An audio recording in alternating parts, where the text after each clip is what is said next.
Title IX protects an individual of any gender from sexual discrimination. This may be harassment, rape, stalking, or any other form of discrimination. Though this was first established in order to simply protect women attending federally funded universities from being discriminated against by males, it now protects individuals of any gender.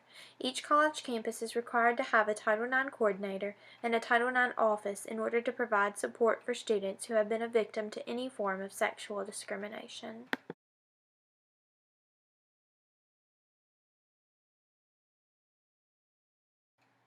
One example of an incident of sexual assault on a college campus not properly covered by Title IX happened at the University of Georgia.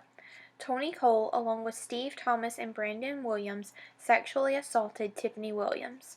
Tiffany was having consensual sex with Tony Cole, but when he went to the restroom, Steve Thomas and Brandon Williams emerged and began to sexually assault Tiffany Williams. Her case took years to go to court, and by the time it did, the boys were acquitted. She later sued the university for not properly handling her case and violating her rights under Title IX. They ended up settling in court, but her case deterred many victims of sexual assault from coming forward with their cases. Okay, today I have Kaylee White with me. Kaylee is an undergraduate student getting her bachelor's degree in speech pathology. She's a senior currently, and also my roommate.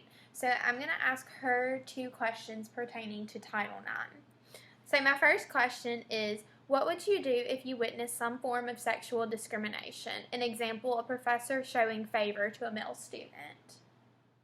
In that situation, in the example you gave, I honestly don't know what I would do or if I would do anything. I know I'd be bothered by it, but I don't know how to go about that.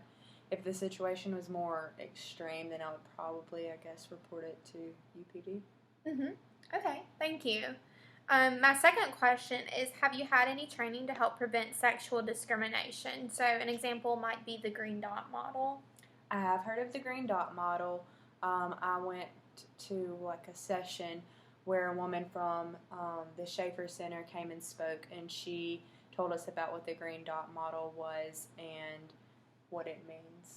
Okay, and can you tell us like kind of what you remember about it a little bit? It just means like if you see something, then you should report it. Okay, thank you so much. You're welcome. Okay, I have Kelly Mitchell here with me, and she is a biological science major. She's a senior, graduating this May, and I'm going to ask her a few questions pertaining to Title IX. So, Kelly, my first question for you is, if you or one of your friends had been victim to any form of sexual discrimination, how would you handle the situation? I would say, just speaking on behalf of me personally, I would for sure go talk to my friends, like my close friends, to get their advice on how to handle it and get their support throughout the process. I would also talk to some mentors that I have on campus just to see kind of what they thought would be the best take, and then kind of probably go talk to the police first and my family and let them know the situation that's occurred and kind of see what they think is the best route for me to take to address the situation. Okay, thank you. And my last question for you is, what resources are you aware of on campus for anyone who has experienced sexual discrimination? As mentioned in my previous question, I would say that one resource I know that would be talking to the police, and I feel from there they could probably guide me to other resources, whether it means like counseling services or just moral support sources on campus. But first, starting with the police is where I would take a situation. Okay, thank you so thank much, you. Kelly. Because more incidents like the one with Tony Cole kept occurring, the Dear Colleague letter was released by the Department of Education, which outlined how each Title IX office should be run at any federally funded university. This letter, in combination with efforts put forth by President Obama, caused some reforms within Title IX offices at universities. However, some of the reforms are not reasonable for Title IX offices on college campuses to accomplish because of the small size and budget in the offices. There are many different opinions of the best practices for handling sexual assault on college campuses. Some individuals believe that only the courts should handle incidents of sexual assault instead of the Title IX offices on college campuses. This perspective sees sexual assault as a crime and believes that the Title IX offices are not equipped to handle crimes of this sort. Other individuals believe that the Title IX offices should be the ones to handle accounts of sexual assault on campus. This perspective believes that the Title IX offices are equipped to handle any cases of sexual discrimination that take place on a college campus, and they also believe that sexual assault is a breach of human rights. Because the Title IX office was established to serve as a protector of student rights, it is fully equipped to help these individuals. Other individuals believe that tort law should be incorporated into cases of sexual assault on college campuses. Tort law is any type of law that helps people who have been victim of discrimination. Utilizing tort law could be the compromise between the court system and the Title IX offices. Most people agree that a uniform way to handle cases of sexual assault should be established by legislation in order to ensure that cases of sexual assault are handled equally and well. As of now, the Dear Colleague letter has set up an outline for practices that should be followed by the Title IX offices, and many of the Title IX coordinators attempt to follow this outline. However, many of these practices are difficult for Title IX offices to follow because of lack of resources. Further training for individuals working in Title IX offices should be provided. An example, many individuals speak with people who have experienced trauma, but special training is needed to interview people who have experienced trauma. Okay, so I have Dr. Malley here today, and Dr. Malley works in the Title IX office. She's the coordinator there. And so I'm going to ask her 2 questions regarding Title IX. Great.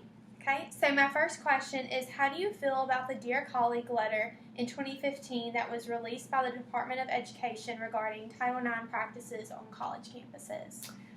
Well, the 2015 letter focused so extensively on what the role of a Title IX coordinator should be on a college campus that I found it both very helpful and also very overwhelming.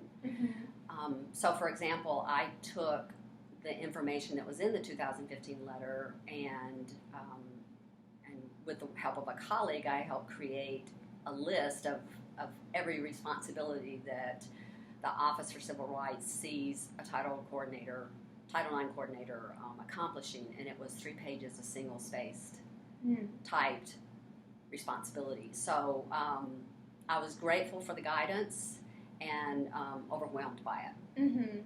Yeah, it was definitely a lot. A lot, yes. So, well, thank you. My second question is, how does the Title IX office respond when a student reports that he or she has been a victim of sexual discrimination? Sexual discrimination? So let me ask you, are you talking about discrimination based on their sex, gender, or Any of the above. Any of the above, okay. Well, the first thing that we do is talk with the student or the employee and get a sense of what has occurred that leads him or her to believe that they're treated differently because of their sex, their gender, their sexual orientation, gender identity, or even pregnancy status. So those are the protections our office offers. Once that person has described what has occurred, if it appears that in fact it does belong in the Title IX office, depending on what the allegation is and the severity of it, we pursue either a formal or an informal resolution. So I can go further and talk about it a little more, or... If you would just explain briefly the difference between the formal and informal. Sure. The informal resolution allows for 2 parties to come together and determine for themselves what the resolution, what the solution is going to be. And that usually involves a behavioral contract of some type. What it does not allow for is any disciplinary action. With a formal complaint, we have an investigative panel that hears the complaint and determines on a formal basis whether or not the sexual misconduct policy was violated. And that if it was violated, sanctions are imposed upon the person named in the complaint. So the basic difference is one allows for disciplinary action and one does not. Right. Okay, well, thank you so much. You answered the questions very thoroughly. You're welcome. So I appreciate it. You are welcome. Okay, I have Lenora Schaefer here with me. Hi. And she is a doctoral student. Well, I defended, so I'm graduating in May. Okay. Well, she's a doctor then. So Dr. Schaefer here with me. And she also is an assistant in the Title IX office. So I'm going to ask her a few questions. Thank you. Okay, so do you believe that the Title IX offices have enough resources or staff to handle all of the complaints that come through? Yes and no. I think Title IX offices in universities across the nation are doing the best they can because I'm sure you know based on your research for the class, hiring Title IX coordinators. This is a new position. Several years ago, a Title IX coordinator did not exist. The compliance efforts were handled in other offices like Affirmative Action Office or Human Resources. So with the Dear Colleague letter in 2011, one of the requirements was that you have to hire a Title IX coordinator. So since then, college universities have been, I think at some parts struggling to find the resources available to hire Title IX coordinators, and then even after they hire a Title IX coordinator, realizing that, okay, we need more staff for this because this is bigger than just one person handling this. So I think universities are doing the best that they can with what's available, and more universities are hiring more staff, and people are applying for grants and just anything to help with the budget restraints that they have. So I think we're doing the best that we can with what's available. Okay, thank you. No problem. So my second question, do you feel that the Title IX office is best suited for handling cases of sexual assault, or should these cases simply be handled in courts? Universities should definitely be responding to sexual violence complaints, and the debate is, okay, well, if rape is a crime, then it should be handled in the courts. But what a lot of people don't realize is that Title IX does not replace the criminal process. There are two different processes. So a Title IX process is an administrative process. So that doesn't mean that the student can't file with the courts, and if they want to, our office will assist them in filing a criminal complaint.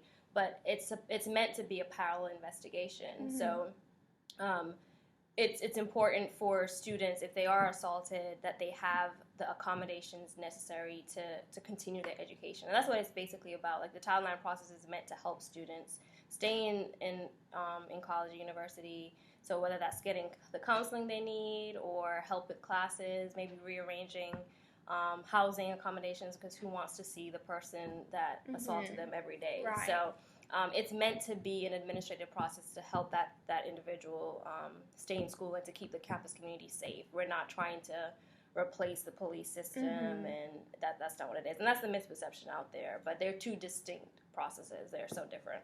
Okay. All right. Well, thank you so much. You're I appreciate welcome. it. In conclusion, reforms are still necessary for many Title IX offices, but Title IX has come a long way since it was first established, even though it still has a long way to go. The focus of Title IX is to ensure that no student rights under Title IX are violated, and as long as every office strives for this, cases of sexual discrimination should be handled fairly for every person involved in the situation.